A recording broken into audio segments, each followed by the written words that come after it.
Любов и осъзната грижа още по време на бременността. Това е важно за правилното физическо и емоционално развитие на детето.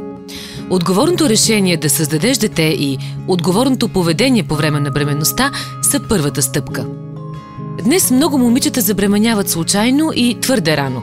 Последствията са аборти, често водещи до репродуктивни проблеми, изоставени деца и бебета, отглеждани от 13-14 годишни майки.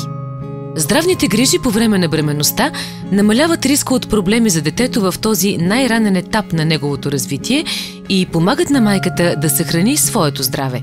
Хиляди жени от маргинализирани социални и етнически групи изобщо не посещават лекарски кабинет преди раждането. Много бъдещи майки в отдалечени населени места не получават адекватна грижа.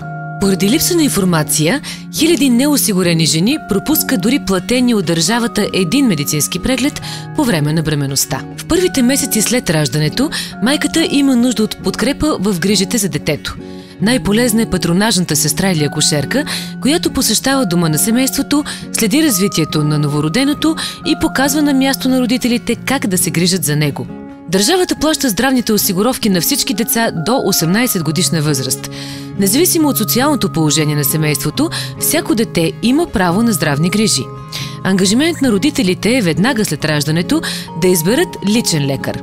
Въпреки че би трябвало да имат гарантирани здравни грижи, много деца в планински или изолирани населени места на практика не ги получават, защото най-близкият лекар е на десетки километри.